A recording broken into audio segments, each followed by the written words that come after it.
Então, botei para gravar. Eu acho que vocês viram que os últimos dois encontros, né, que nós tivemos, que foram feitos aqui pelo MConf, eu botei, subi no YouTube, eu mandei um ali, né? Eu acho que tem as coisas que a gente fez no Teams, que daí lá, de repente, pode, de repente, botar aí, ter sequência de aula ali no YouTube. E, e, e vamos começar. Não sei se mais alguém quer abrir a câmera aí, o Miguel, a Clarissa, e vamos tentar fazer aí uma finalização. A finalização dessa disciplina, claro, vou uma conversa, né? A gente vai dando seriedade, né, de tentar chegar. Como eu disse, o meu objetivo é tentar fazer um texto, né, com relação às ações cada um de vocês aí, uma apresentação no seminário. Acho que a gente pode tornar isso uma tentativa de construção, né, um texto. Eu posso fazer um início, uma disposição de ideias num documento desses do Google Drive, né, para apontar mais ou menos a ideia de fazer. Então, eu queria fazer alguns comentários mais ou menos em relação a isso. Né? Essa é a quarta disciplina de um ciclo aí que vai estar terminando agora neste ano. E se vocês me permitem, eu acho que dá para eu fazer um rápido relato. Eu vou fazer o seguinte: eu tive agora no final de semana participando aí de um evento e eu fiz uma breve apresentação. E aí eu acho que eu posso, né, de repente, aproveitar essa breve apresentação que eu fiz para fazer um comentário aí desse arco aí de atividades que nem todos vocês, obviamente, participaram, o maior de vocês só me conhece a partir desta intervenção, dessa disciplina, mas eu acho que esse arco pode ser interessante de comentar para mostrar o que eu fiz e o que eu quero ir, né, em relação a isso, e daí como é que vou colaborar.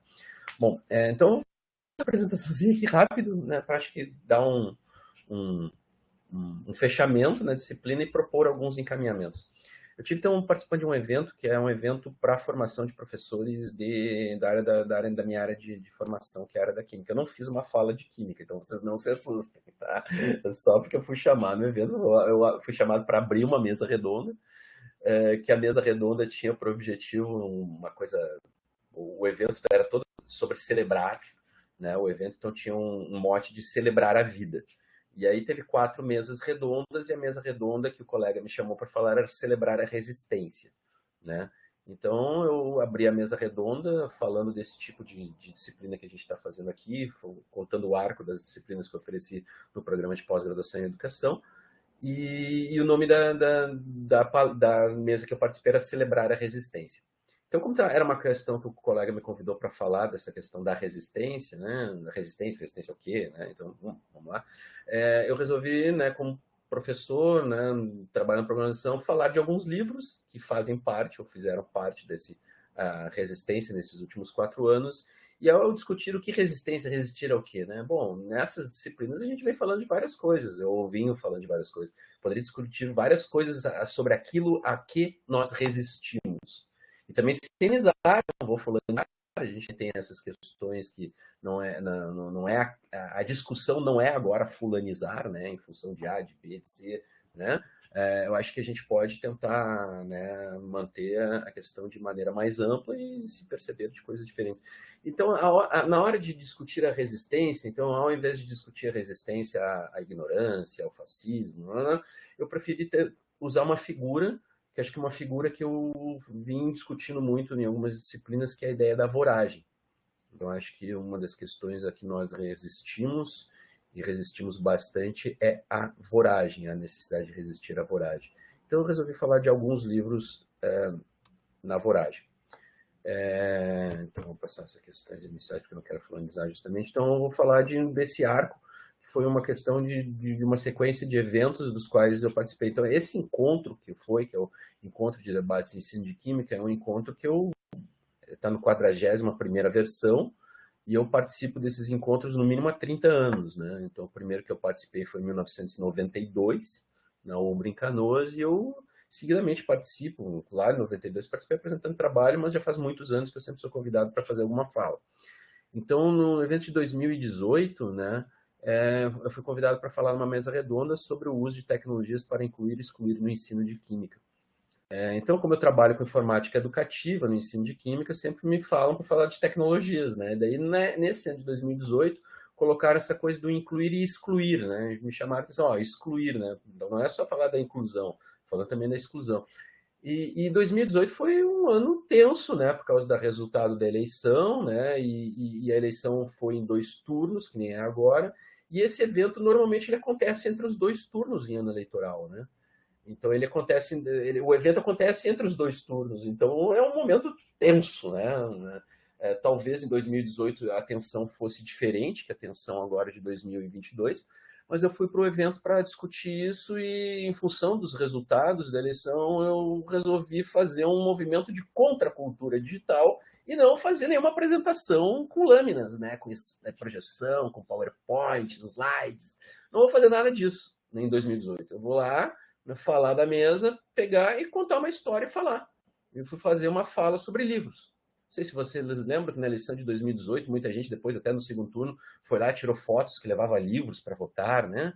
Sempre as pessoas estão falando de livros na eleição de 2018. Agora, na eleição de 2022, não sei se vocês observaram no Facebook também, que apareceu sempre uma coisa dos livros de capa vermelha. Várias pessoas botando uma pilha de livros, 13 livros com capa vermelha. Sempre a coisa dos livros, né? Então, os livros apareceram em 2018, os livros aparecem em 2022. Sempre vai uma coisa assim, bastante com livros, né? Há uma difusão de livros. Então, em 2018, eu resolvi, vou contar uma história a partir de um livro que para mim foi marcante, que é a Sociedade Informática. Esse livro eu falei, eu acho que eu comecei a disciplina indicando esse livro, que é um livro do Adam Schaff, que o Adam Schaff reflete sobre, então, as revoluções industriais, principalmente sobre a terceira revolução industrial, que é a revolução da microeletrônica, e o Adam Schaff faz nesse livro Sociedade Informática um exercício de futurologia mostrando como é que seria o mundo dali a cerca de 25, 30 anos em relação à época que ele escreveu o livro. Ele escreveu o livro no final da década de 80, o livro foi lançado no Brasil logo no começo da década de 90, então ele estaria falando ali de um exercício de futurologia para os anos 2015, 2020, né, de como é que estaria o mundo nessa época. E ele faz, né, uma descrição, não com óculos cor-de-rosa, mas mostrando 2 possibilidades, né, de uma realização utópica ou de uma realização distópica, né, de uma realização esperançosa e de uma realização pessimista, vamos dizer assim, né. Então, mostrando que há tensões e que o que aconteceria em relação à revolução da microeletrônica dependeria muito do que o próprio ser humano faria com o uso dessas tecnologias, né? E como é que a sociedade, por exemplo, incorporaria, né, questões das tecnologias em suas pautas e diversas coisas. É um livro bastante interessante. Acho que é um livro que eu já li 2 vezes, sempre tenho vontade de ler uma terceira, uma quarta, uma quinta vez, para tentar pegar a análise de algumas coisas. E esse autor também foi um autor importante que depois me levou a ler outros livros dele. Eu li o livro História e Verdade dele, que ele é um livro que ele discute os usos históricos que foram feitos em relação à Revolução Francesa. Então ele mostra como nos diversos períodos históricos a Revolução Francesa quer dizer certas coisas e se usa a Revolução Francesa para falar de coisas diferentes em tempos históricos diferentes. Então, o que é história, o que é verdade, é um tema de discussão desse livro. O Adam Schaff, eu li também um livro dele, quando eu comecei a discutir algumas coisas, estudar algumas coisas sobre linguagem, linguística, filosofia da linguagem. Eu li um livro dele sobre semântica, né? Minha tese de doutorado foi na área, por exemplo, da causalidade, né? Então, determinados temas da filosofia, das ciências, para mim, foram muito importantes, e a questão, muitas vezes, da discussão da argumentação, da semântica, né, da lógica, da linguagem, foi importante. Eu também li um livro do Adam Schaff sobre isso. Então, esse livro foi, para mim, seja tematicamente, seja por causa do autor, me apresentou várias ideias. Então, nesse evento de 2018, eu tentei usar um pouco esse livro para discutir algumas coisas em relação a isso. Aí depois chegou em 2019, em função aí do resultado da eleição, né?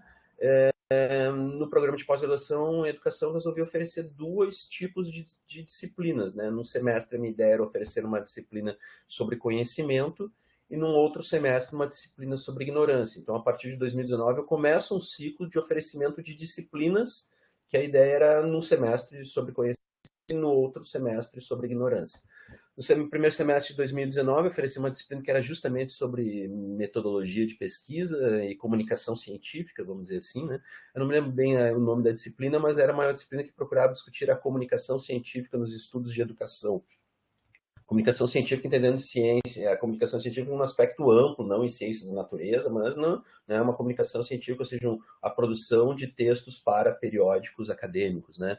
E aí discutir um pouco essa questão da produção textual também, e dando algumas dicas, né? A disciplina não teve muitos estudantes, não funcionou como eu gostaria, porque eu gostaria de fazer esses laboratórios de informática. Os laboratórios de informática ali na Faculdade de Educação estavam ainda encorpados como estão agora, né?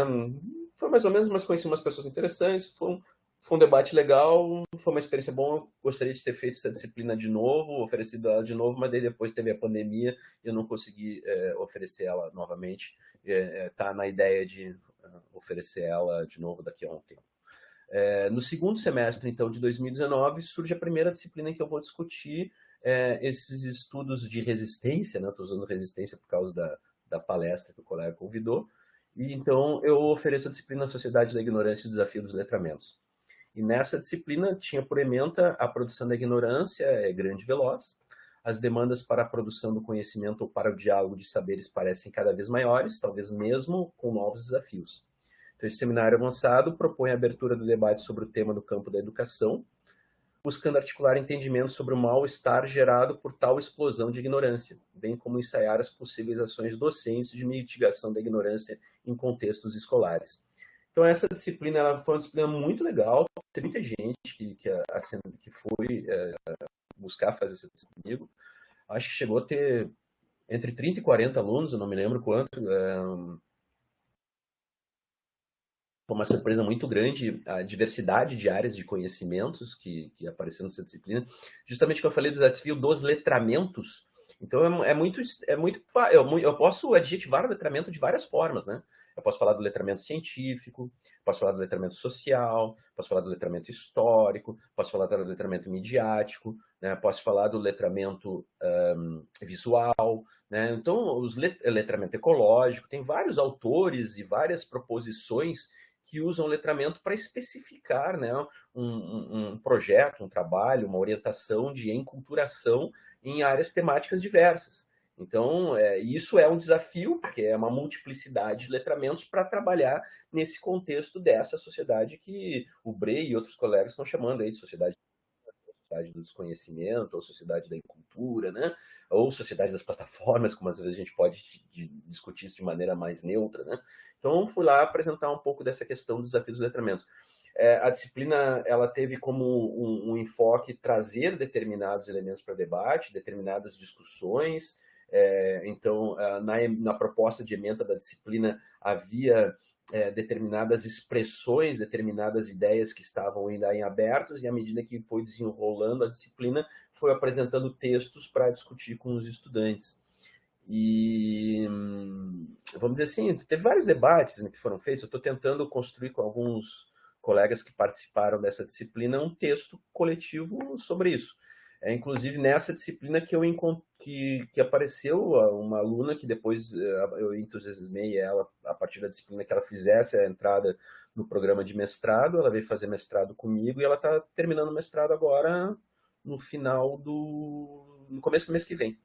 A Juliana Fraga fez um trabalho na área da história, né, no ensino de história, com a proposição do teatro como uma proposição de letramento histórico num contexto de discutir, né, negacionismos e neofascismo, né? É muito interessante o trabalho que foi gerado a partir dessa disciplina, né? Que daí vai conhecendo pessoas, vai articulando determinadas coisas e vai movendo aí uma roda, um trabalho acadêmico, né? Então, estou contando um arco aí de disciplinas que eu fiz, né, com colegas.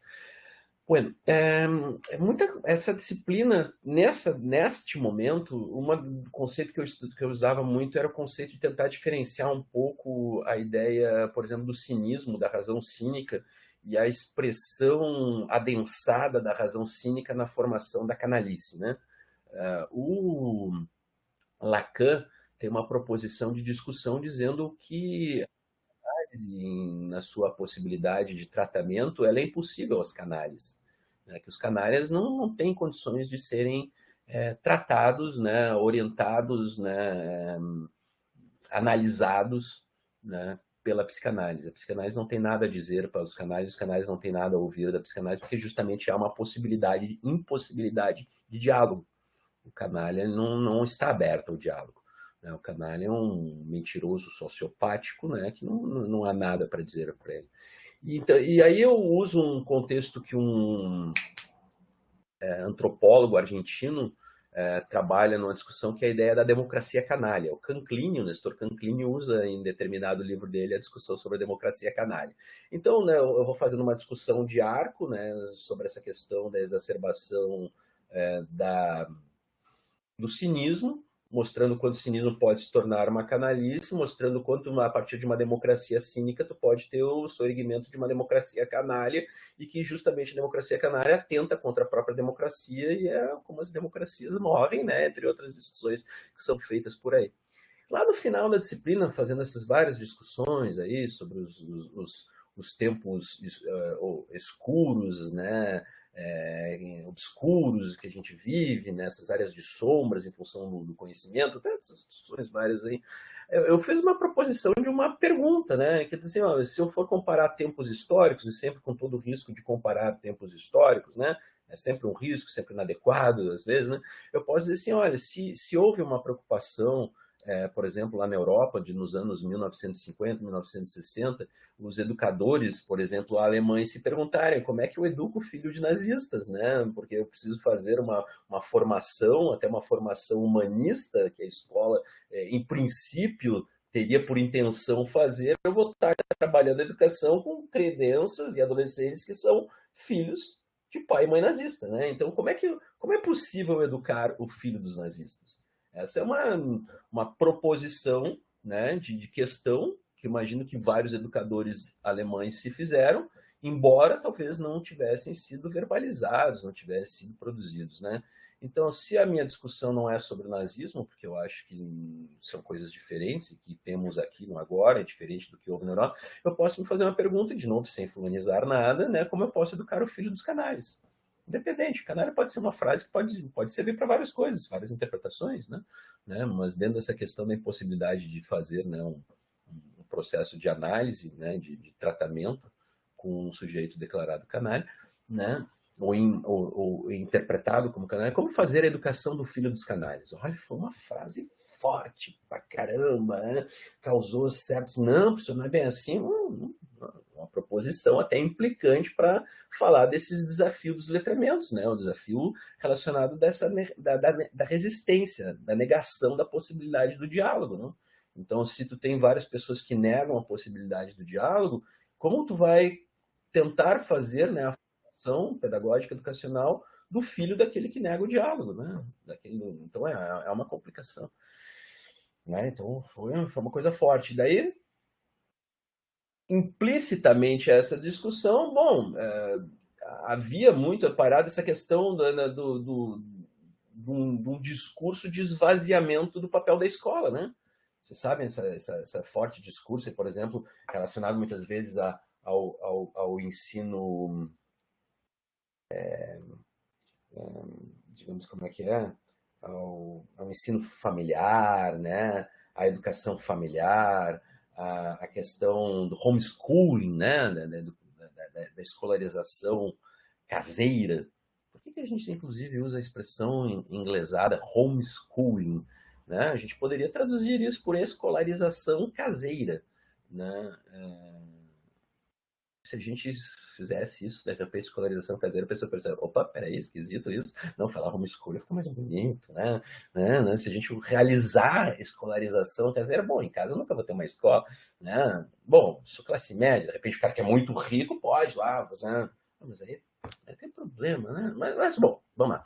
Então, nessa discussão sobre, né, o esvaziamento do papel da escola por esses movimentos aí que aderem ao homeschooling, eu resolvi fazer uma continuidade dessa discussão numa próxima disciplina chamada justamente o elogio da escola.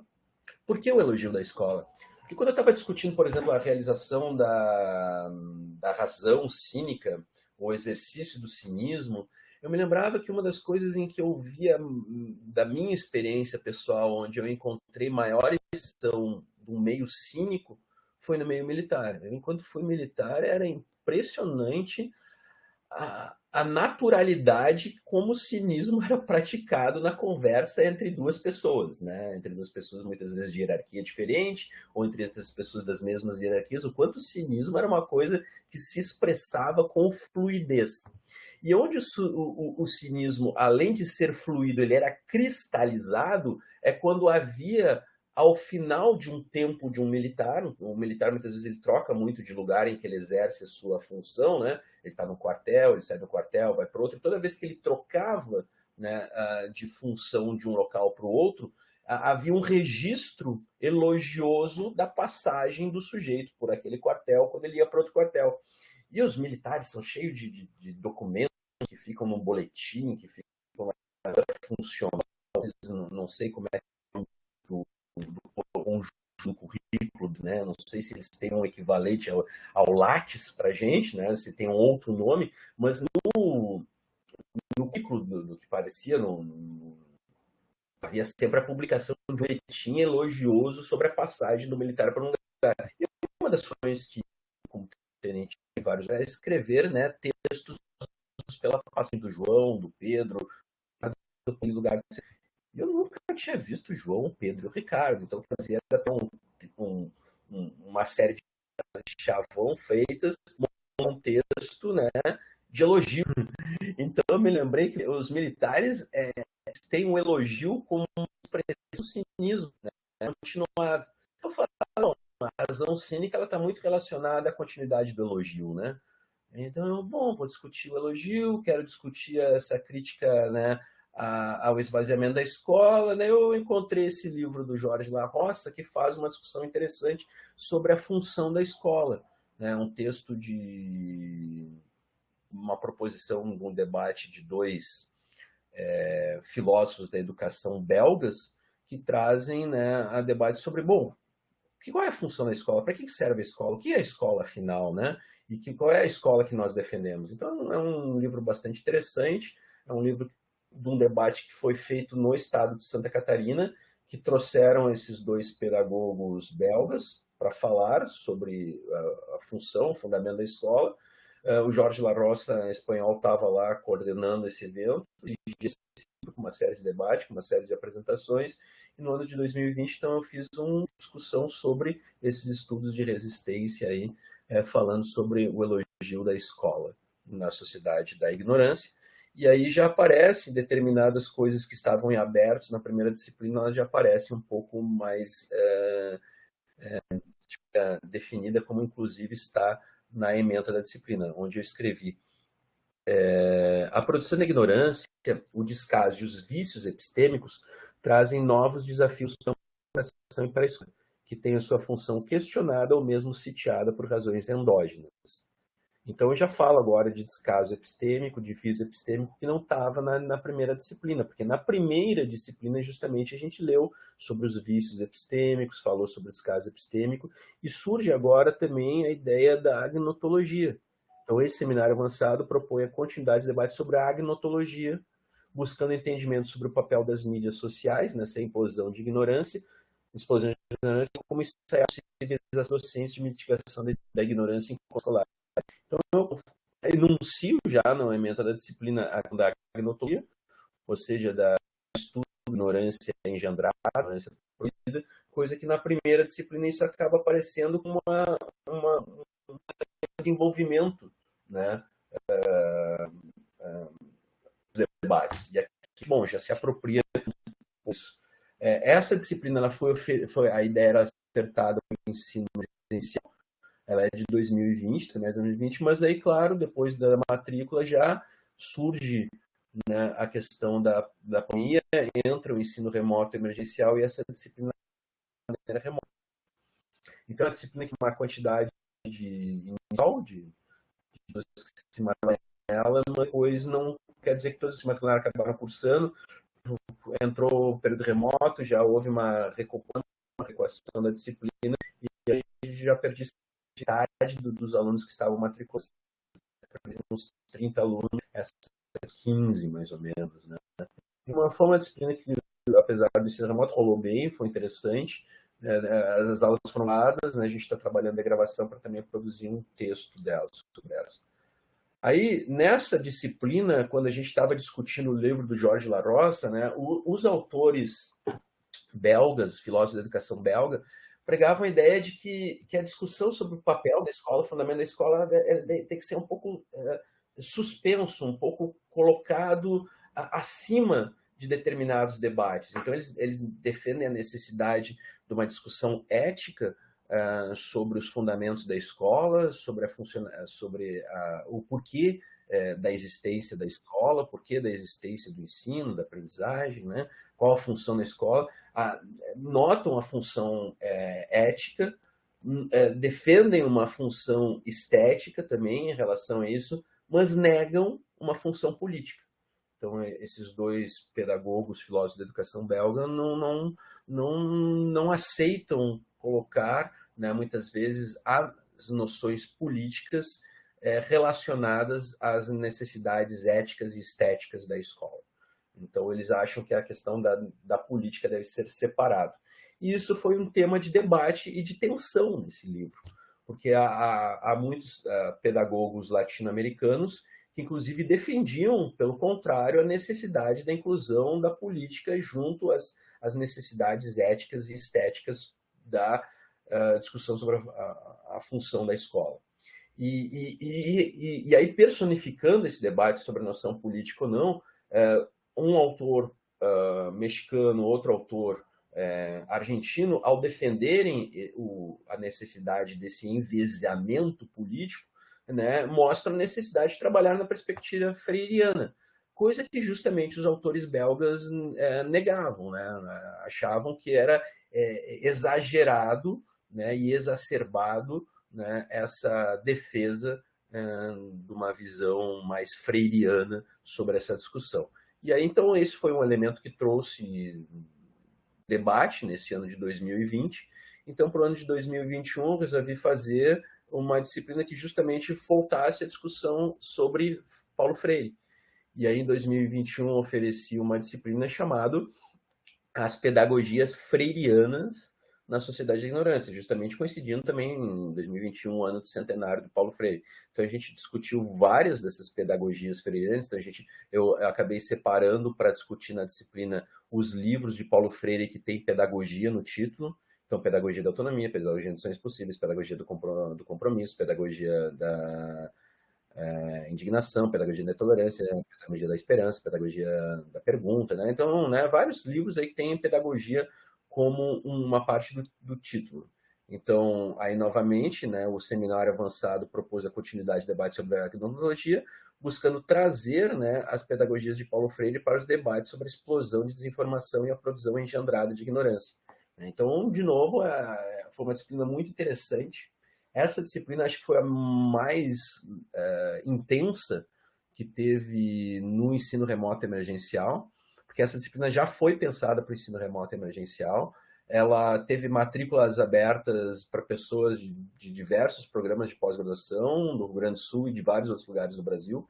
Teve pessoas vindo de várias partes do Brasil participar dessa disciplina, pessoas bastante especialistas no estudo da obra de Paulo Freire, né? Então, teve gente que estuda Paulo Freire do Rio, de Ceará, Pernambuco, aqui do Rio Grande do Sul, obviamente. A disciplina teve um formato muito legal, tem uma legislação muito legal, e aí a cada semana um livro era apresentado e debatido, e tentando ver como é que a discussão do livro podia pautar essas temáticas sobre a sociedade da ignorância, e ali, né, a coisa estava acontecendo. Foi uma disciplina muito boa também, estou tentando produzir uma coisa coletiva a partir dessa disciplina.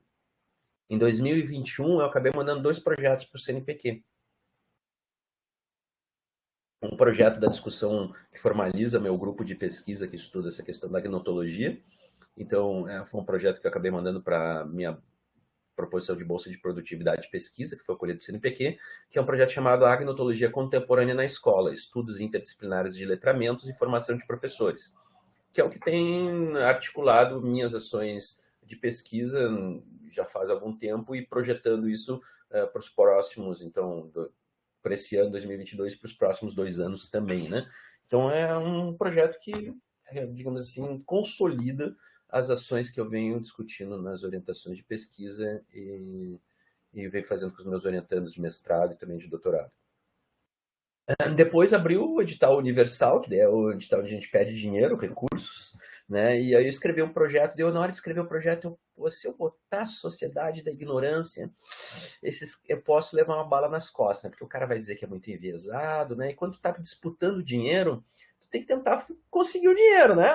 Na disputa de dinheiro, não vou agora dizer assim tudo que eu penso, né? Porque eu vou lá tentar fazer que o cara me dê o dinheiro para eu fazer minha pesquisa.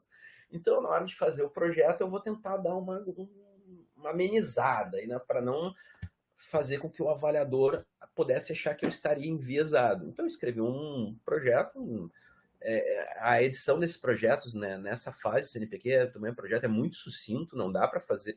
Tu não manda projeto, umas caixas de diálogo com umas perguntas estritas, sem muitos caracteres. Olha, difícil escrever esse projeto, né? Porque tu não é o que normalmente está acostumado, defender ideias, né? Tu tem que fazer as coisas voltado conforme o formulário está te pedindo. Então eu escrevi um projeto chamado Os Desafios da Formação de Professores de Ciências da Natureza, porque também eu precisava fazer um projeto em rede com colegas.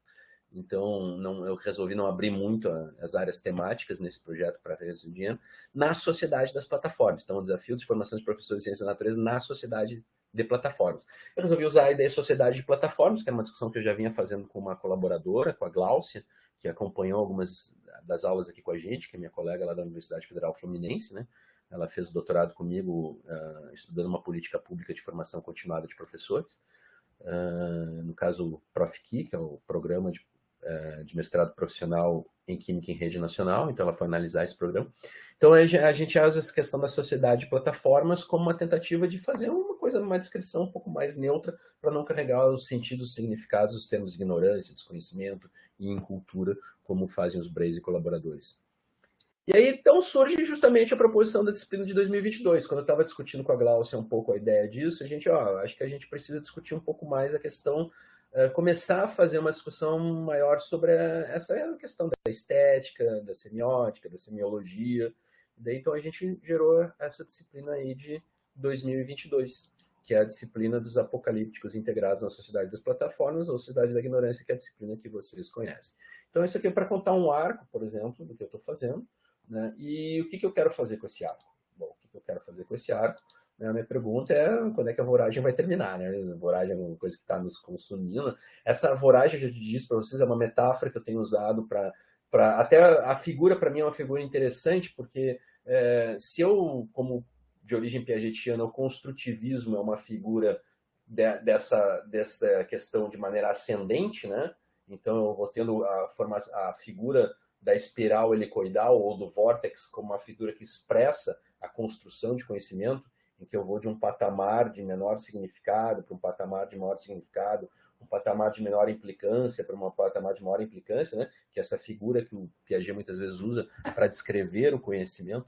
Eu de vez em quando chamo essa figura do furacão do tio João, né? Para descrever isso. Se eu tenho essa questão ascendente relacionada à construção do conhecimento, se eu tenho essa figura vista de maneira descendente, no sentido, né, da voragem, no sentido daquilo que nos sorve, nos consome, nos diminui, né, nos destrói, né? Eu acho que a voragem pode ser uma figura complementar à figura, né, do vórtice. Né? Se o vórtice é de construção, a voragem pode ser uma metáfora de destruição, e eu acho que ela pode ser uma boa temática para usar nisso. Então, quando é que essa voragem vai terminar? Né? Digamos, eu também não posso ficar fulanizando muito em função das próprias, não só por questão ética, mas até por questão legal também, né? Não só por questão legal, mas também por questão ética, que talvez seja melhor falar, mas que por questão legal eu não posso, como professor universitário, num espaço universitário, fazer proselitismo neste momento eleitoral, né, político partidário personalista, né? Então, por isso que eu estou deixando a coisa de maneira ampla, né, sem fulanizar nada, não quero fulanizar nada. Bom, mas então, esse arco, bom, eu tenho algumas coisas que eu estou fazendo. Eu tenho já vontade, né, de tentar transformar essas discussões num texto final, terminado, acabado, e que esse acabado pode ser um livro. Então, eu já fiz proposições em alguns momentos para o estudante tentar transformar isso, né, cada uma das disciplinas em um texto, para cada uma das disciplinas ser um capítulo de um livro, contando esse arco de 4 anos. Então, essa é uma possibilidade. Uma possibilidade de nós trabalharmos juntos, por exemplo, para que seja o quarto capítulo deste livro, né, já que é a quarta disciplina que foi ofertada. Mas a gente também pode tentar trabalharmos juntos para fazer, né, um texto que seja enviado para algum periódico, né, para algum periódico. Pode ser para o capítulo do livro, pode ser periódico, pode ser para os dois, né? Faz o periódico, depois tu modifica alguma coisa e torna o capítulo do livro. Eu acho que um livro digital sobre a proposição desse arco de disciplinas aí, ele em nenhum momento invalida qualquer possibilidade de discussão. Aí, né? Eu vou fechar aqui a imagem. Se vocês quiserem fechar a imagem dos slides também de vocês, aí não tem problema, a gente só aparece nós. Então, a ideia era propiciar isso, né? Propiciar um debate sobre a produção de um texto aí coletivo sobre nossos debates. Bom, para que periódico enviar? Bom, eu conheço alguns periódicos da onde essas discussões que a gente está enfrentando pode ir. Tem vários periódicos que às vezes têm os problemas de análise de texto. Não sei se vocês costumam enviar textos às vezes para periódicos. Tem periódicos que são rápidos, né? Te dão respostas assim num tempo razoável. Tem periódicos muito lentos. Tem periódicos que às vezes parece rápido, mas acaba tendo azar que demora, né? Então varia, né? Já tem periódico que às vezes eu recebo resposta em 2, 3 meses, tem periódico que recebo resposta em 2, 3 anos, né? As coisas variam muito, são muito sujeitos, né, às oscilações aí dos humores, né? Às vezes tem necessidades, né? Às vezes tem necessidades, né? Tem os periódicos, às vezes, que a gente chama de periódicos, expressão que alguns editores chamam os periódicos de periódicos, não é vorazes, é periódicos.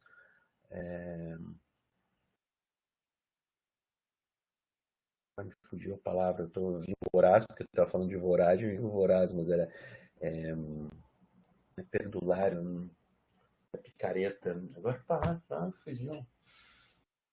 Predador, periódicos predadores, né? Predadores, né? Uma expressão que muitas vezes alguns editores chamam de predadores. Os periódicos predadores, de repente, assim, é uma coisa, tu vai lá, apresenta um trabalho num evento, depois, nos próximos 10 anos, tu sempre vai receber, nós somos da revista tal, do livro tal, reconhecemos a qualidade do seu trabalho, queremos publicar por uma módica quantia de X reais, dólares, pesos, né, euros, podemos publicar o seu texto com dó e não sei o quê.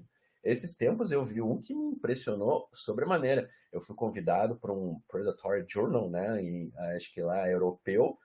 Olha, o preço para publicar o texto era 1.200 euros, né? O meu artigo, né, que foi apresentado num evento, tinha sido lá, e eu aqui no Brasil vou pagar 1.200 euros para publicar num negócio para ter. Não, os caras são muito loucos, os caras são muito cara de pau. Não, então tem muito periódico disso, parará, mas às vezes, né, tem uns periódicos que são predadores, tu reconhece, mas até a CAPES lá tem uns índices legais, às vezes uns A2, A3 na avaliação da CAPES, e que às vezes os alunos, quando estão muito enforcados e precisam fazer alguma coisa, acabam mandando, né? Porque também tu tem os prazos. O programa de pós-graduação hoje em dia está exigindo que tu publique antes de tu defender a dissertação de mestrado e a tese de doutorado. Se tu não te programar bem para mandar o texto para ele ser avaliado num tempo bom, chega na hora de tu defender o trabalho, tu precisa da publicação e o programa te pede. E aí esses periódicos estão felizes da vida porque eles estão ganhando dinheiro, né? Porque daí tu tá lá com a forca no pescoço, né? Eu tive uma boa aluna que recentemente, né, até por causa das questões de pandemia, deu uma segurada, não sei o que, se desestruturou no tempo, e para defender o mestrado ela teve que mandar um artigo dela excelente, o artigo é maravilhoso, o artigo é uma tristeza, um artigo tão bom ter que ir para um periódico desse, mas porque senão ela não mandasse para um periódico desses, né, ela não iria conseguir defender o mestrado. Então, às vezes acontece, né, de tu pode tomar uma decisão. Também, por outro lado, né, como esses periódicos às vezes fazem umas avaliações mais fluídas, vamos dizer assim, né, tu pode usar formatos interessantes de texto para né, não quero que o meu texto seja muito, não quero que me encha muito o saco do meu texto, tá? Então eu vou pagar lá uns R$ 300 para publicar meu texto periódico, não quero que me enche muito o saco. Bom, o CNPq também está sabendo disso, né? Tanto que eles pagam, né, linhas de publicação de artigos. Então, nos projetos que a gente tem escrito, a gente pede um X de dinheiro para a formação de livro digital, para publicação em periódicos também. Tem periódicos de boa qualidade que, em função do esvaziamento dos recursos na educação e na ciência e tecnologia, estão pedindo colaborações ou estão cobrando para publicar. Periódicos de muita qualidade, revistas brasileiras A1, A2, né, que são vinculadas a programas de pós-graduação ou são vinculadas a sociedades científicas, em função de a CAPES não está dando mais dinheiro para a linha editorial, o CNPq está com restrição de dinheiro para a linha editorial, eles estão pedindo para os próprios colaboradores e que publicam artigos nas revistas paguem lá uma determinada taxa, depende do periódico, 300, 350, 400, 450, 500, 600, 700, 900 reais. Então, só uma escalada de valores, né? E eu tenho dinheiro no projeto para poder fazer livro digital. Estou dizendo isso para deixar assim, ó, tem várias possibilidades que a gente pode fazer. Mas a minha ideia era trabalhar, né, num texto coletivo em relação a isso. Um texto que teria o nome da disciplina e com os objetivos que a gente foi fazendo nas discussões dessa disciplina, né? Então a gente sempre trouxe a discussão da disciplina, a ideia de ler o texto e a partir do texto ver uma questão de tematização diferente do que a tematização proposta lá pelo Humberto Eco, que tematização a gente pode trazer para a nossa realidade de mídias contemporâneas, de mídias digitais, né? Por exemplo, a questão da mídia digital, por exemplo, era uma coisa que não existia na época do Humberto Eco, então que releitura pode ser feita do livro para discutir as mídias digitais. Então também é uma questão de atualização, né? Então um livro de 60 anos que a gente está lendo aí de maneira atualizada, tematizada, então acho que pode ser uma proposição interessante. Dito isso, eu, como professor, tenho alguns caminhos assim futuros que para onde eu quero ir, né, com essas discussões. Para o ano que vem, eu tenho às vezes eu vejo colega oferecer 2, 3 disciplinas no pós-graduação. Eu quero muito oferecer 2, 3 disciplinas ao mesmo semestre de pós-graduação. Depende sempre da minha agenda e das necessidades, né, dos horários também, né, em função da vida familiar, né, uma série de coisas assim. Mas eu não sei se eu vou oferecer só uma disciplina por semestre. Agora, no próximo semestre, que é meio do verão, eu resolvi não oferecer disciplina, em 2022, 2. Mas 2023, eu estou pensando em oferecer uma disciplina em 2023, 1 e uma disciplina em 2023, 2. E talvez eu ofereça mais de uma, já vou dizer por quê. Então, em 2023, 1, eu devo oferecer uma disciplina junto ao programa de pós-graduação em Educação em Ciências, que é outro programa que eu trabalho, onde até a Lívia está pensando em eventualmente fazer, que participou dos nossos debates aqui, e eu vou oferecer uma disciplina que então eu volto do primeiro tema da primeira disciplina, que é a ideia do ano que vem é fazer isso. É discutir sobre o desafio do letramento científico nas sociedades da ignorância. Então, falar do letramento especificamente científico, que é um pós-graduação em Educação em Ciências, na sociedade da ignorância. E em 2023, 2, eu vou oferecer uma disciplina no programa de pós-graduação em Educação, e daí eu vou tirar a Sociedade da Ignorância para substituir pelo livro novo do Inarati. O Inarati, né, ele escreve um livro agora que foi lançado justamente em outubro desse ano, que é La Sociedade del Conocimiento, e não vai, acho que até o segundo semestre do ano que vem não vai ter versão em português, mas eu vou usar a versão em espanhol mesmo, né? E aí eu vou fazer uma disciplina sobre o desafio dos letramentos na sociedade do desconhecimento, né? Então, né? Então, o desafio dos letramentos na sociedade do desconhecimento. É o desafio dos letramentos. Então, o letramento está no plural e o desafio dos letramentos. Na disciplina do primeiro semestre de 2023/1, no programa de pós-graduação de ciência, eu vou, ao contrário, eu vou adjetivar, eu vou pluralizar o desafio. Então, os desafios do letramento científico na sociedade da ignorância, porque daí eu especificamente discuti o letramento científico, então eu vou discutir os desafios. Eu fiquei pensando se vou discutir desafios, eu estava até pensando em entrar numa discussão meio bachelar e falar obstáculos, né, alguma coisa assim, né, mas não sei, né, acho que eu vou discutir, deixar desafios mesmo para falar isso. Mas daí, bom, o que o Humberto Eco tem a ver com isso? Bom, justamente o Humberto Eco é uma coisa que penso em fazer uma continuidade dessa discussão sobre o Humberto Eco. Para fazer uma segunda disciplina sobre Humberto Eco. Então, se eu peguei, né, um livro, digamos assim, primaveril, do Humberto Eco, não sei se é um livro primaveril do Humberto Eco, não vou dizer um livro de juventude do Humberto Eco, não acho que não é um livro de juventude, é um livro já do florescer acadêmico do Humberto Eco, um livro primaveril. Podia pegar um livro aí da fase final, ou um livro pós-mortem dele, ou um livro mais recente dele para fazer a discussão. E aí, né, já propondo um pouco do debate, vocês já devem ter visto o quanto Humberto Eco, mais recentemente, de maneira apocalíptica para as pessoas que falam mal, né, sobre as redes sociais, ou que querem falar mal das redes sociais. Então, vocês têm várias ideias que são utilizadas no Humberto Eco, por exemplo, né? Tu tens lá, dizem que as redes sociais deram voz à legião de imbecis, né? As redes sociais deram voz a uma legião de imbecis. É uma frase que se reitera e se usa muito para falar desse Humberto Eco apocalíptico, né? Então, eu não sei se eu já coloquei, né? Mas aqui na lista do WhatsApp, até para a gente ter uma, uma memória de. Eu vou botar uma série de matérias, depois se vocês quiserem ir abrir ali, diz que tu vai navegando no Google, e à medida que tu vai navegando no Google, tu pode pegar uma série dessas matérias, reportagens, né, que vão aparecendo, e é reiterada essa frase aí que Humberto Eco teria dito, né, que as redes sociais deram voz aos imbecis.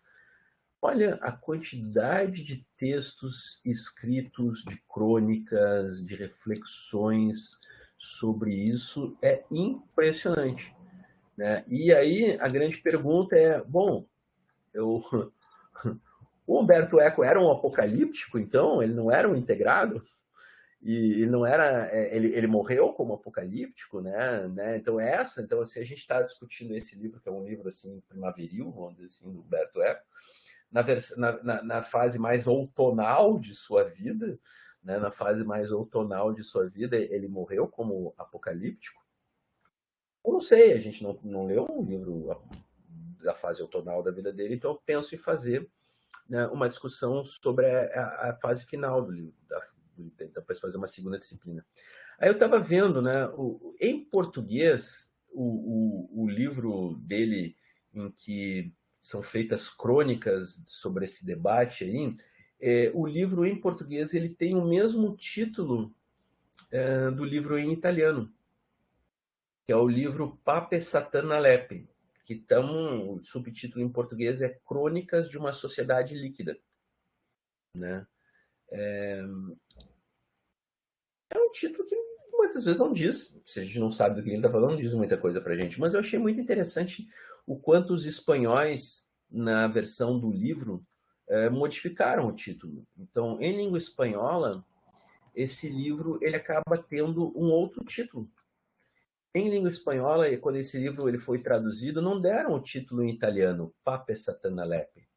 E o título em espanhol ficou De la estupidez a la locura, Crônicas para el futuro que nos espera. Eu achei o título em espanhol muito interessante, Da estupidez à loucura. Eu achei muito bom, né? Uma ideia muito interessante. No Wikipedia em espanhol, a gente pode encontrar, inclusive, uma lista das várias crônicas que são publicadas nesse livro. E justamente essa parte de la estupidez a la loucura é a parte final do livro. E o último texto deste livro, que é o primeiro livro pós-mortem aí do Humberto Eco, é Los Necios e la Imprensa Responsable. Então, né? Acho interessante. Eu acho que então é o seguinte: tenho muita vontade, né, de fazer uma discussão sobre Humberto Eco dessa fase final outonal de sua vida, hein? E poderia chamar, inclusive, essa disciplina, né, fazendo aí uma inspirado, né, no título do livro em espanhol,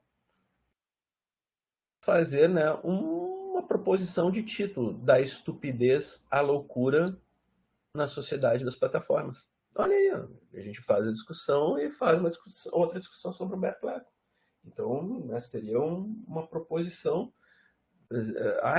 Talvez consiga, talvez não, fazer 2 disciplinas no programa de pós-graduação ao mesmo tempo, uma remota, uma presencial, não sei, mas é uma indicação da vontade que eu tenho de tratar novamente o tema Humberto Eco. Não sei se eu vou conseguir fazer para 2023, não sei se eu deixo para 2024, mas nesse sentido assim, de para onde é que essas discussões vão, que a gente como professor também a gente tem um desenvolvimento, né, continuado de determinadas temáticas, de determinados debates, e a gente vai avançando. Então eu quero continuar avançando na leitura e no debate com Humberto Eco, e já anuncio que em algum momento vou propor essa disciplina, né? Da estupidez à loucura na sociedade do quê? Se é na sociedade das plataformas, se é na sociedade do desconhecimento. Eu não sei. Eu ainda também estou esperando a publicação do livro do Peter Brook sobre a ignorância, que o livro do Peter Brook, On Ignorance, vai ser lançado em inglês em janeiro. E estou esperando que em algum momento façam a versão dele em português ou em espanhol, mas no livro em português, se der em português, acho que devem.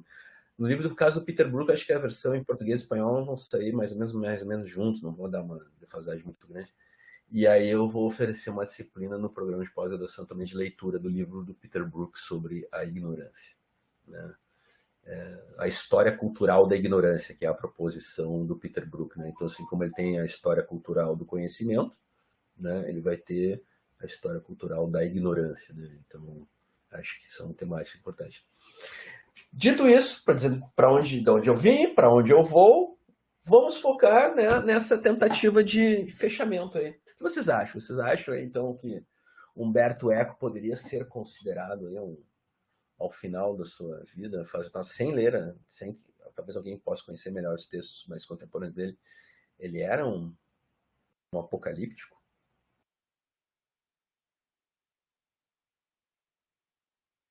Dizendo que a internet deu voz aos imbecis, a legião de imbecis.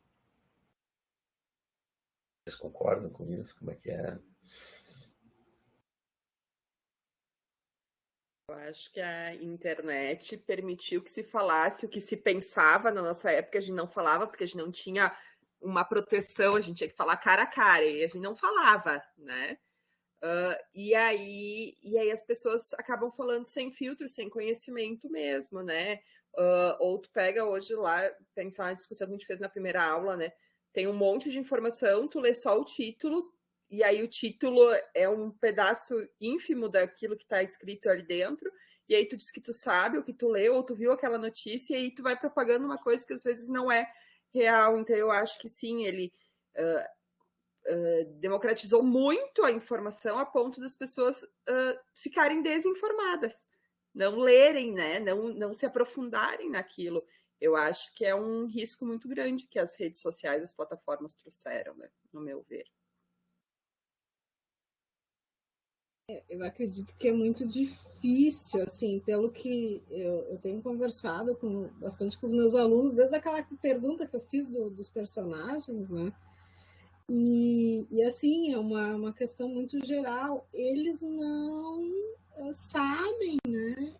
E se colocam assim, como saber se essa informação é verdade ou é uma fake? E agora com essa questão, não agora, né? Mas assim, agora trazendo mais à tona, que está se comentando um pouco mais, inclusive sobre a deepfake, né? Dos vídeos fakes, de toda essa questão, que isso não estava. A gente chegou a ver, numa das aulas a comentar isso também, que os assuntos começam a vir mais para a discussão comum, né? Antes que são só nas discussões acadêmicas, elas acabam vindo para as discussões mais da sociedade, assim, em geral. E agora, uma das discussões que eu estou levando muito para eles é isso, porque eu não assisti ainda, mas já li que é a novela, a nova agora que substitui Pantanal, né, na Rede Globo, ela traz uma questão de deepfake. Então, assim, a novela abordando esse assunto, eu não olhei a novela, né, só li sobre. é muito interessante, porque isso faz também que essa discussão, né, aumente, porque eles não sabem distinguir o que é uma fake news. E às vezes, assim, são coisas óbvias que eles compartem, e às vezes eu discuto com o meu esposo, né? Nós não participamos de grupos de WhatsApp, assim, de aleatórios, só grupos realmente que a gente conhece, né? E participa porque conhece. Mas eu tenho, assim, uma verdadeira, acho que eu sou muito apocalíptica, e eu fico imaginando o Humberto Eco daí também numa questão dessa, participando de um grupo desses de WhatsApp muito louco, onde tem milhares e milhares de pessoas, né? Porque o Telegram permite, né, também ter muitas pessoas num grupo compartilhando esses vídeos fakes, compartilhando essas. Vamos falar de política, que é o atual momento, compartilhando cada absurdo, porque quando fura a bolha e quando algum desses compartilha ou no Face ou no Instagram, é de se apavorar o que se fala, né? As informações são tão absurdas e as pessoas acreditam. Só que eu tenho, assim, pena, não gosto dessa palavra, mas é isso que eu sinto, porque é ingenuidade, né? Eu acho que é uma ingenuidade tão grande, eu não sei, né? Só a questão de tecnologia, né? Essa declaração do Humberto Eco, se eu não me engano, ela é de 2015, não é isso? Mais ou menos? Eu posso estar enganado, né? Ela é 2015. Teria que ver em que época que a declaração dele é 2015. A declaração dele é de 2015. Quando ele fez a declaração, ele estava falando do que provavelmente em relação ao Facebook. O WhatsApp não existia ainda. Telegram não existia ainda. TikTok não existia ainda. Então, quando ele estava fazendo uma expressão, e aí concordando um pouco com o Adriano falou, né, que ele até tem uma discussão dizendo se faz na arena pública uma discussão que tu fazia que era em mesa de bar, né?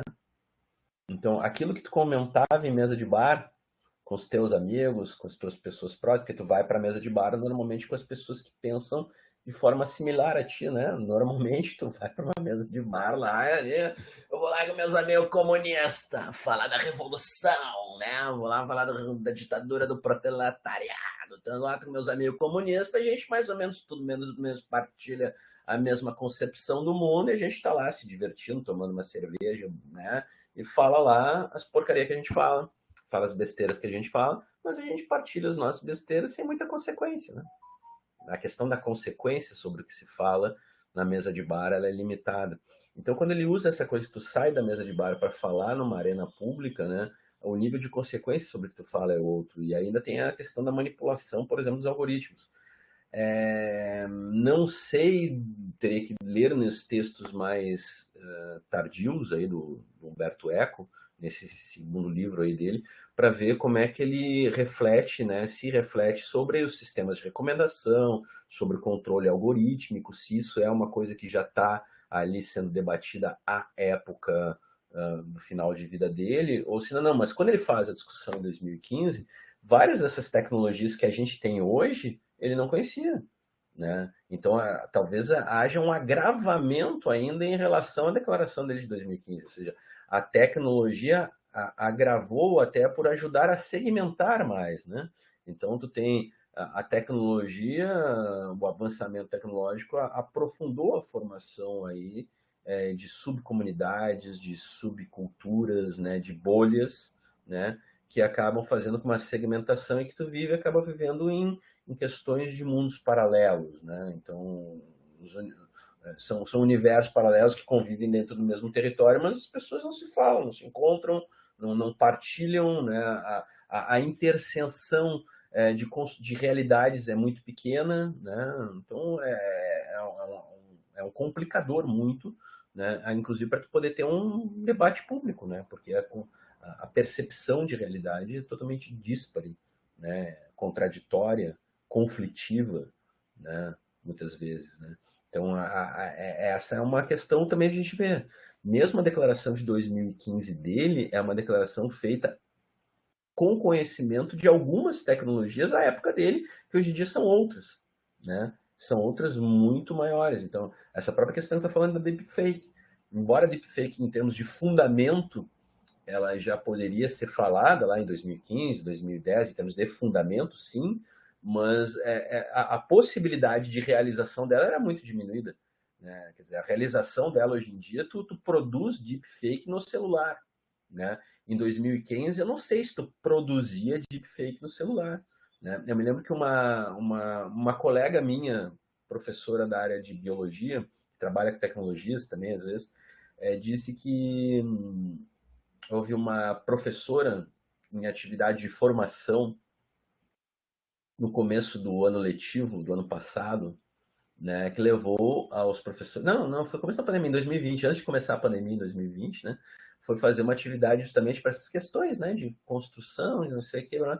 Foi mostrar para os professores da escola básica, né, em escola pública, os aplicativos que eram utilizados para produzir deepfake, para que os professores soubessem fazer para depois levar a discussão com seus alunos, né? Olha, né, assim, tu produz deepfake no celular já, e já faz 2, 3 anos, 4, 5, 6, 2015 não, né, mas agora já então é muito fácil de tu produzir isso, né, é muito fácil de disseminar isso.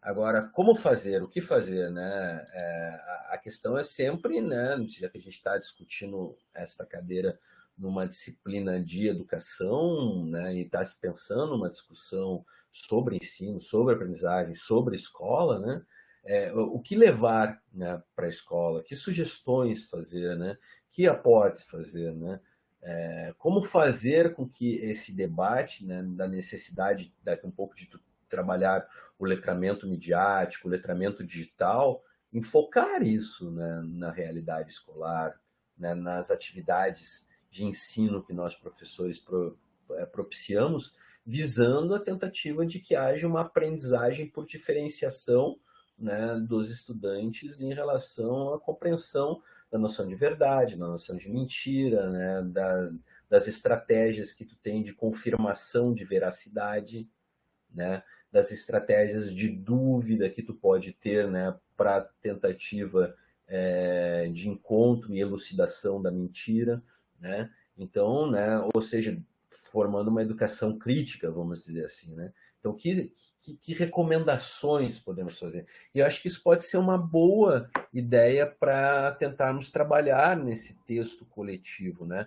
A partir de uma leitura tematizada e atualizada deste livro aí do Humberto Eco, que dicas, né, ou que orientações, que sugestões nós podemos dar, né, de atividades que possam ser feitas em cada um dos capítulos que a gente leu, obviamente, né, para tentar levar essa discussão, né, para o âmbito escolar, né?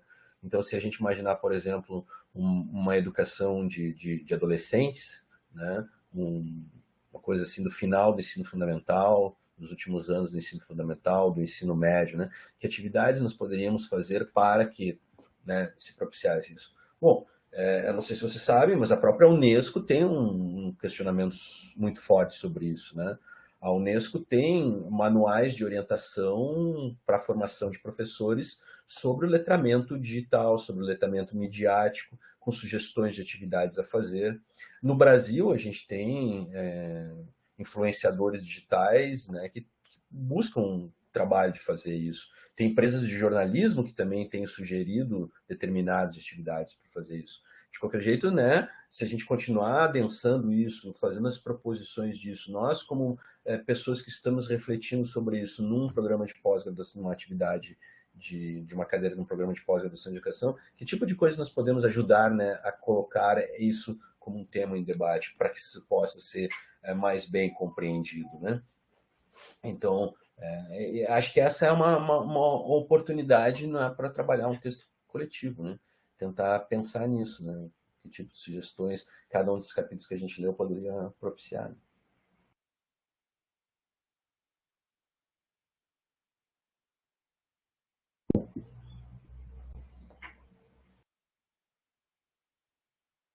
Profe?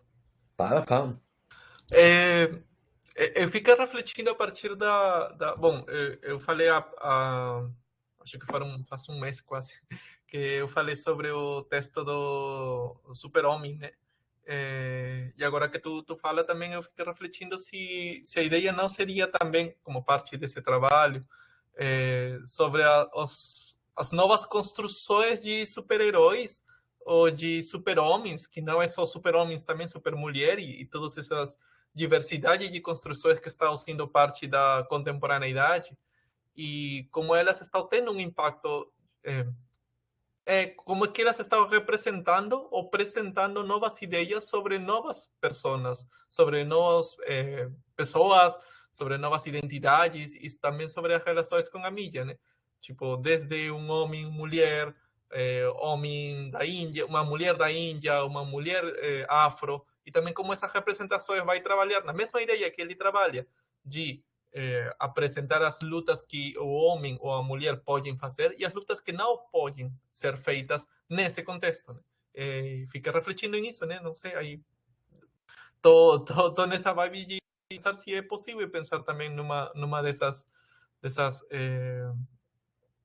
reflexões ou pensamentos sobre o que está acontecendo com os novos super-heróis e até os limites também das relações que eles vão ter com a sociedade, né? Tipo, também começa a ser construídos novos heróis que não são netamente humanos, que não são humanos são humanos, que também são máquinas e que também têm outro tipo de relações e que acho que também fala um pouco do que Humberto Eco tenta fazer com as relações com a internet, bom, não a internet, mas com a mídia, né?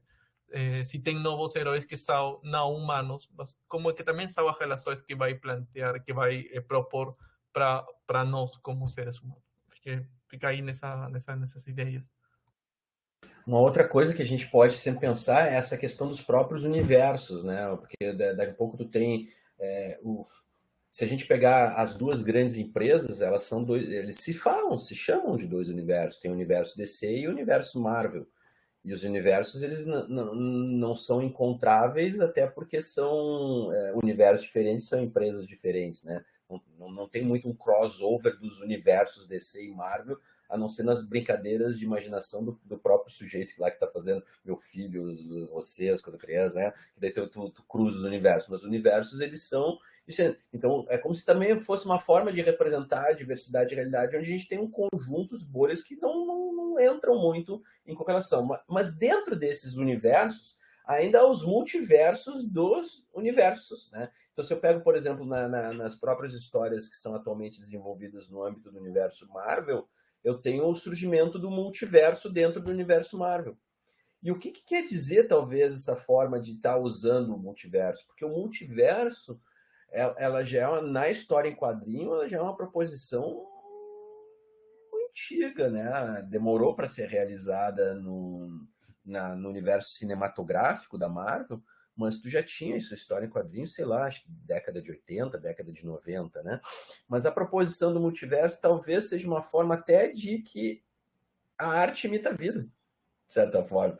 Porque a gente vai tendo construções de realidades em nossas inserções, nos nossos grupos, nossas bolhas, onde nós não frequentamos muito o universo do outro, né? A gente, na nossa própria expressão de vida em sociedade, a gente cria o nosso meio, e o nosso meio ele é um pouco impermeável, né? Ele é impermeável, né? Ele não é permeável muitas vezes. A gente abre ele, a permeabilidade dele é controlada, né? Eu tenho uma permeabilidade controlada do universo da minha bolha. Eu posso torná-la permeável ou impermeável conforme for aquilo que eu quero deixar ou não deixar entrar, né? Claro que daqui a pouco alguma coisa pode furar a bolha e pode atravessar. Então é interessante que essa própria discussão sobre o multiverso dentro de um universo que nem da Marvel, ele pode estar sendo usado ficcionalmente para discutir uma coisa que se tem na realidade, né? Que é a formação, né, de bolhas, borbulhas, né, de determinadas esfericidades, de determinadas subculturas, até na expressão que em um determinado momento Humberto Eco usa, né, que essas subculturas elas são pouco permeáveis, né? Ou até impermeáveis, né? E aí tu tem uma formação do que alguns outros chamam de trilho, de coisa. O que pode também ser uma bastante discussão interessante para discutir no contexto escolar, porque na verdade quando tu vai trabalhar com o final do ensino fundamental, do ensino médio, vai trabalhar com essa fase da adolescência, né? Uma coisa muito interessante que se desenvolve é a discussão que tu não tem a adolescência ou a juventude singularizada. Tu sempre trabalha isso dentro do âmbito de uma pluralidade, porque há várias juventudes, há várias adolescências, a questão da tribalização, ela permeia a identidade adolescente, né? A formação da identidade da juventude, né? Então, a pluralização, ela é bastante reiterada, né? É descrita, então, de certa forma, no universo ficcional, na medida em que tu vai para essas questões de multiversalidade, pode ser uma forma de expressar também, né, a variedade, né, de expressões da juventude, né? Então, pode ser uma forma de discutir. Agora, de qualquer jeito, assim, se eu for construir um texto sobre isso, eu sempre acho que esse tipo de texto, ele pode ser texto que levanta questões. Eu gosto muito de textos acadêmicos que levantam questões. Mais do que propriamente afirmar determinadas coisas, um texto que vai questionando. Será que não poderia ser assim? E eu vou elencando questões, né? Questões que eu vou abrindo possibilidade de novas discussões. Né? Então, acho que também pode ser uma vertente textual que a gente pode eventualmente escolher para esse texto coletivo. Seria um texto que levanta questões, propõe questionamentos, aponta possibilidades de perguntas, né? Mais do que propriamente, né, ter respostas estritas, né, às próprias questões que a gente levanta. Acho que tem sentido, pode ser um sentido interessante, né?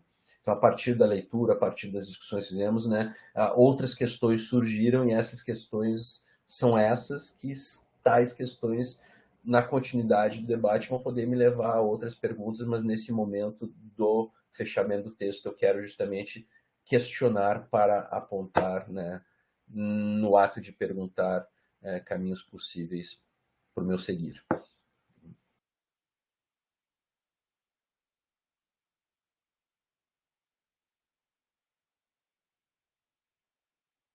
Então, vocês acham que, por exemplo, Humberto Eco ficaria muito mais perplexo com o WhatsApp, com o Telegram e com o TikTok? Se ele já ficou perplexo, né, com o Facebook, então é isso. Então, assim, se Humberto Eco ficou perplexo com o Facebook, isso é porque ele não conheceu o WhatsApp, Telegram, TikTok, né? Então, que bom que ele foi antes de conhecer isso aí tudo, né? Essa questão. Né?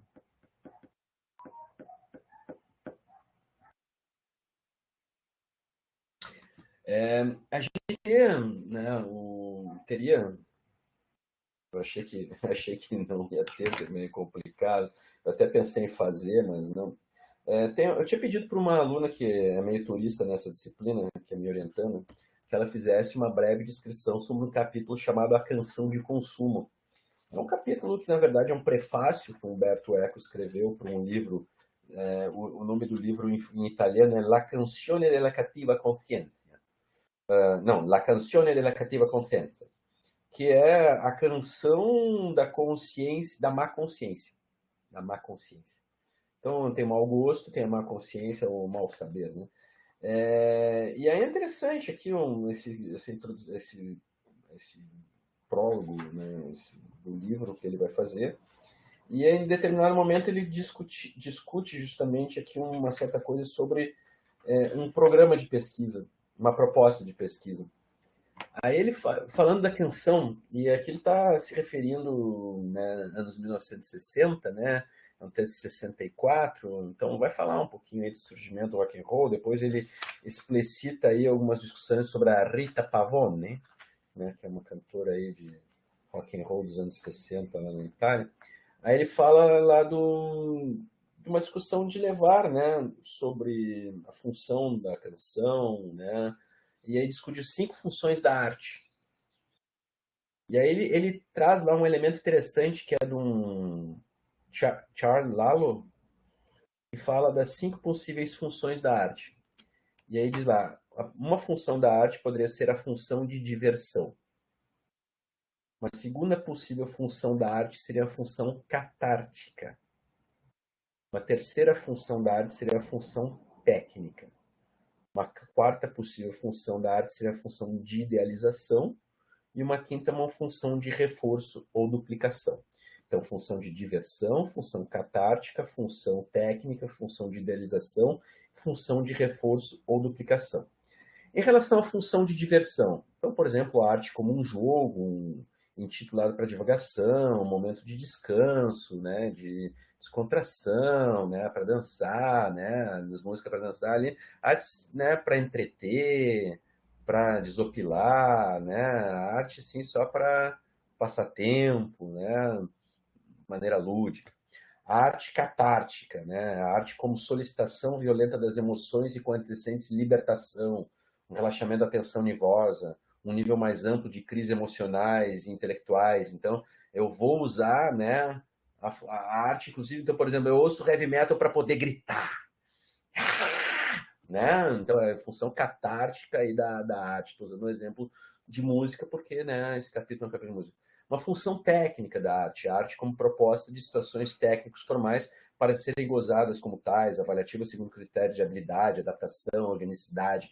Então, a arte, eu vejo a arte para ver o virtuosismo, né? Aquele cara que toca muita bateria, muita guitarra, né? Ou muito piano, muito contrabaixo. Então, eu vejo a arte, né, no sentido de admiração pelo desenvolvimento, pela performance técnica, né? Então, a função da arte é uma questão do exercício de habilidade técnica em que está sendo observado, então está sendo a função.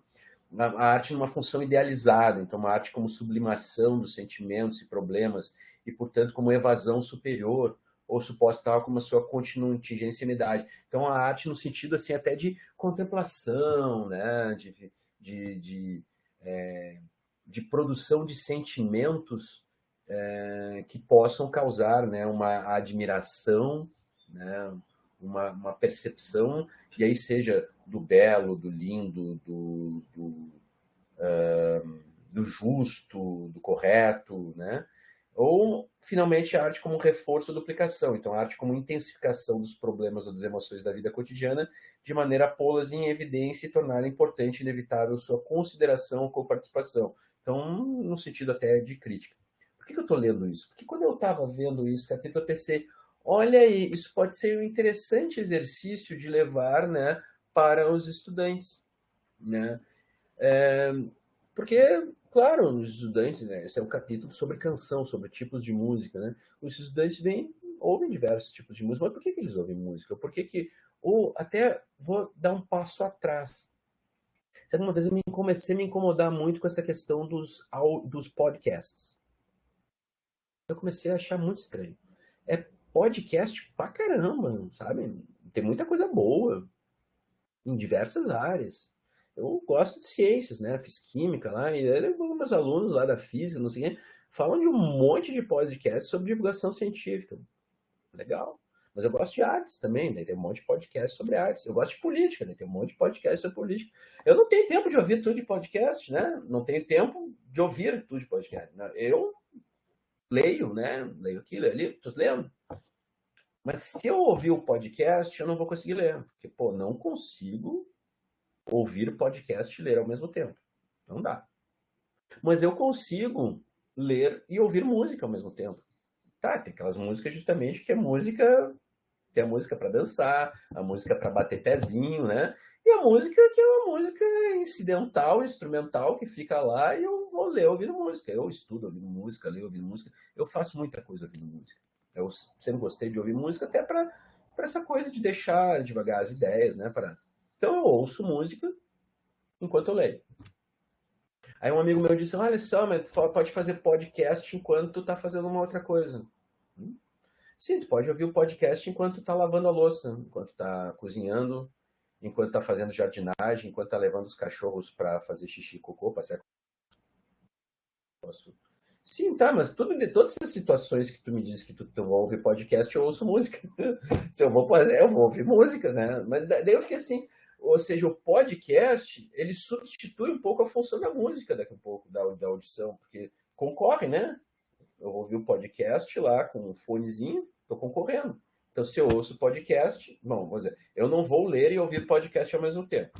Tá, tudo bem. Mas eu vou ouvir podcast em outro momento que eu não vou estar lendo. Ah, tá. Tá bom, vou ouvir o podcast em outro momento que eu não vou estar lendo. E nesse momento que eu vou ouvir o podcast que eu não estou lendo, eu vou estar fazendo outra coisa. Mas nessa outra coisa que eu estou fazendo, eu posso estar ouvindo música. Aí eu fiquei me perguntando se a questão do podcast não diminuiu, né, o tempo de escuta de música. Porque daqui a um pouco diminui o tempo de escuta de música, para algumas pessoas, para outras não, claro, diferentes, né? Então, daqui a pouco pode ser interessante eu ficar discutindo isso com os escolares, né, com os jovens. Como é que é o teu hábito de consumo de esse tipo de informação, de música, de podcast? Por que tu consome música? Que tipo de consumo de música? Essa música que tu consome, que tu ouve com qual finalidade? Não, eu só ouço música quando eu vou lá para festa, para dançar. Ah, tu só ouve música assim. Ah, tu não ouve música para para um outro momento, né? Porque talvez seja justamente a questão é discutir os hábitos disso. Porque daqui a um pouco a gente pode discutir os hábitos de um determinado grupo e ver como os hábitos eram em um outro grupo, ver se há diferenças geracionais, diferenças de época ou não, diferenças de valor em que eu dou para a música que eu ouço, porque daqui a um pouco muda o tipo de música que as gerações ouvem, mas os valores que eu estou carregando para a explicação da música que eu ouço são os mesmos, né? Então, por exemplo, a rebeldia que tu tinha num determinado gênero musical nos anos 80, ela está em outro gênero musical nos anos 2010, 2020, né? A conformação que tu tinha na escuta de um certo gênero musical no momento dos anos 90 está no outro gênero musical em 2020, a conformação, né, a aceitação. Então, daqui a pouco tu pode, né? Eu fiquei assim, bom, eu achei interessante esse capítulo que a Aline iria apresentar, mas não apareceu hoje, né, para apresentar. Eu achei interessante isso. Isso gera, né, uma boa discussão. E em certo momento lá, o Humberto Eco fala disso, que essas questões das funções servem para discutir, por exemplo, níveis sociais, como os níveis sociais constituem elemento de diferenciação da fruição, né, os níveis sociais, porque tu tem o tempo, né, a questão do capital cultural, até como foi lá o Bourdieu falou, né, o capital cultural te permite tu diferenciar as coisas de maneira diferente, porque justamente tu tem lá, teve tempo para ter esse capital, o capital cultural te possibilitou de tempo, e ele fala lá de uma coisa que é o indiferentismo. Eu achei interessante essa discussão do indiferentismo, já quero ampliar um pouco o entendimento do Humberto Eco sobre o indiferentismo.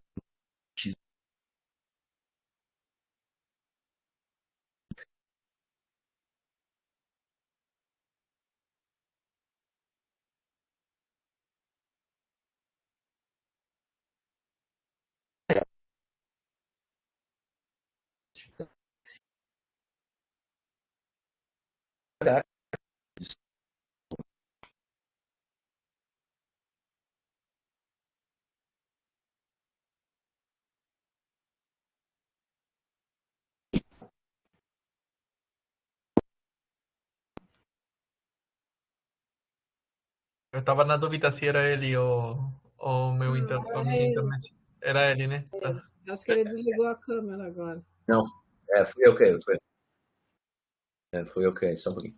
Ah, tá bom, tá bom. Foi eu cair, deu um pique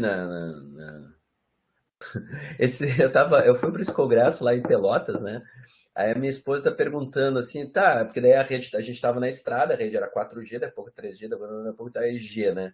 Depois, daqui a pouco a rede vai começar a cair, né? Ela vai cair para FE, D, C, B, daqui a um pouco, né? Aí eu assim, o que que é a rede G? O que que é o G? O G deve ser a Generation. Então a rede tá lá nos equipamentos de geração, quando vai cair as nuvens. Chegar no 2 na realidade, né? Eu esqueci as coisas. Não, porque esses piques aí de rede, bom, acontece, né? Você sabe como é que é. Mas a questão que eu estava colocando é, bom, primeiro, nessas discussões que eu tô,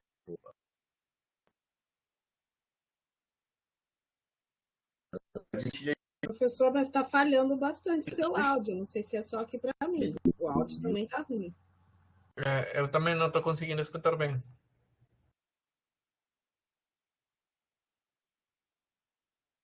Eu vou tentar, então, dar uma reconectada.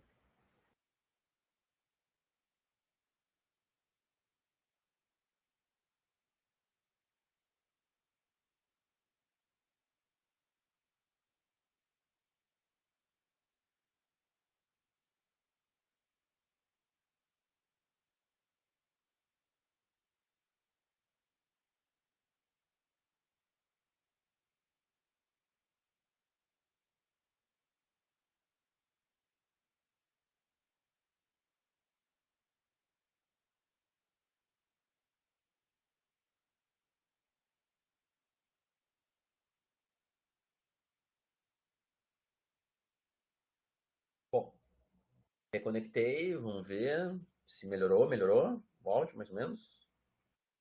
O áudio está bom agora. O vídeo, vocês me veem? Não. Não?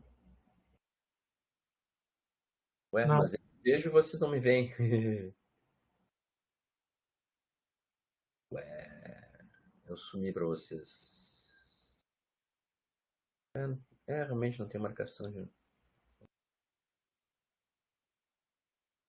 Ué, o que tem aqui? Vamos de novo, então.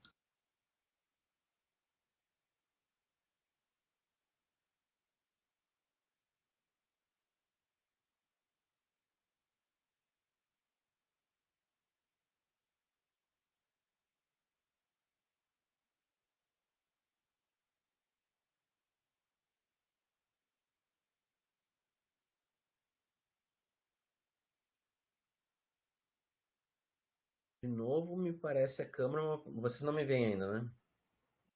Não, não, não.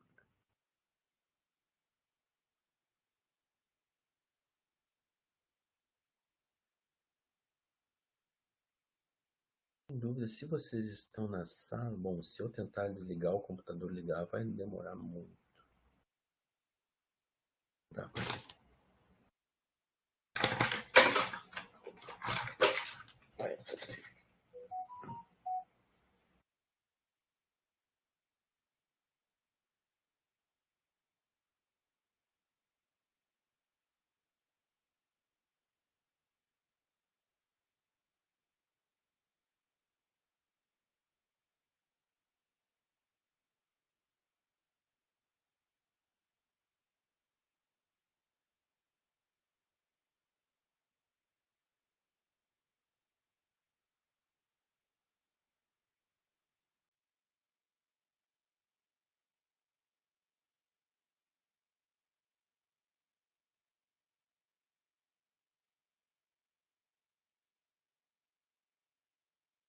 Tô tentando ainda, só vou achar aqui uma coisa diferente.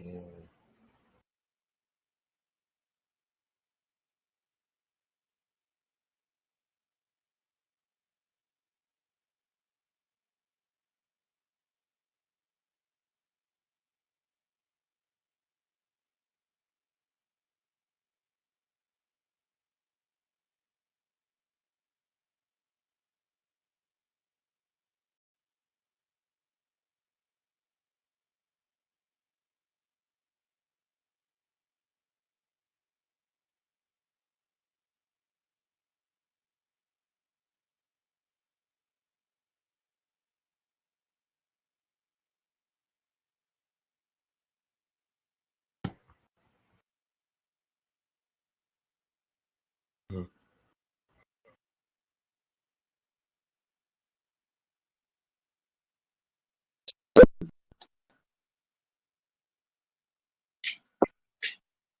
Oi? Me vem? Tá, mas me vendo.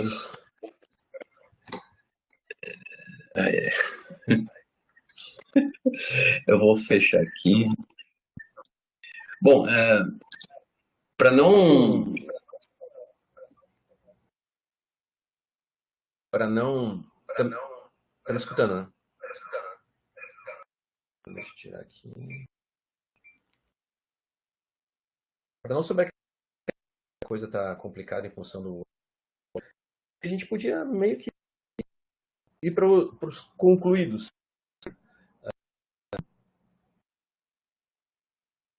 Finalmente.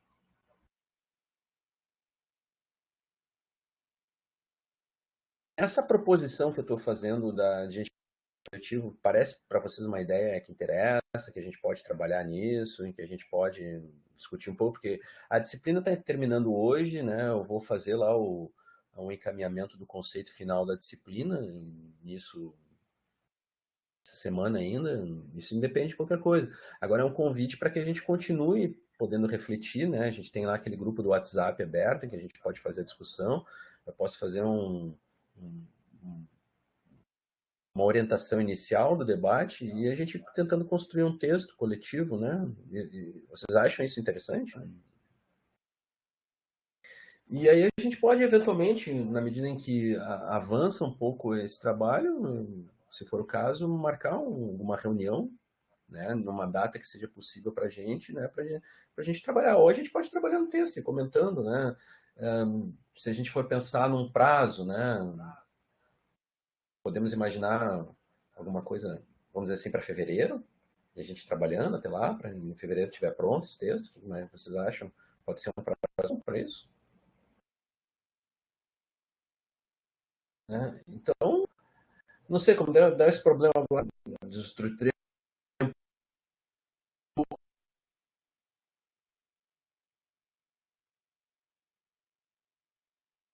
Travou a fala de novo, professor.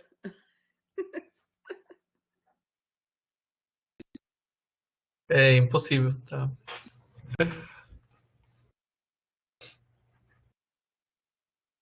O professor ficou com a mão aberta.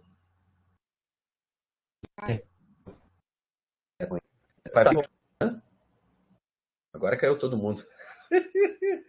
Então, dada essa dificuldade técnica aí, né? Então, acho que, tipo, meu celular não querem aparecer, não querem me ver hoje. Pô, isso que eu tô de azul. Não tô nem de vermelho hoje. Mas então tá, eu queria então, analisando, agradecer a participação de vocês, agradecerem a proposição do convite para discutir esse livro.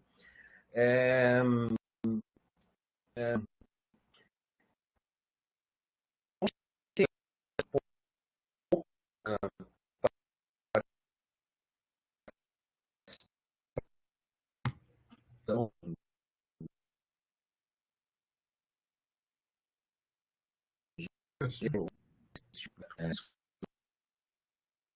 Professor, não estamos conseguindo lhe escutar. Ele sim. Professor, não conseguimos lhe escutar.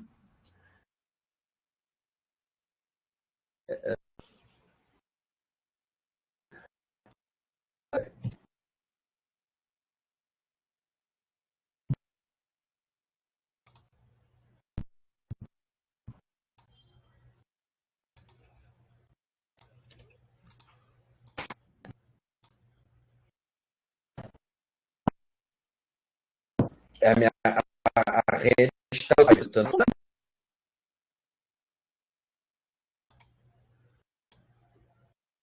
Oi, agora me ouvem? Me ouvem?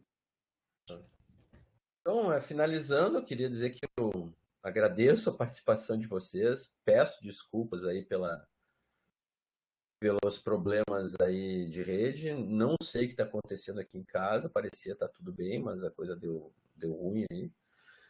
E vamos trabalhar nesse texto coletivo, né? Vamos trocando ideias, né? Se vocês quiserem continuar utilizando esse grupo do WhatsApp para trocar ideias, sintam-se à vontade, né? E espero que a gente possa continuar tendo uma interlocução. Espero que vocês tenham gostado da experiência dessa disciplina, né? E espero encontrá-los proximamente, academicamente, em algum lugar, também presencialmente. E vamos para essa produção coletiva.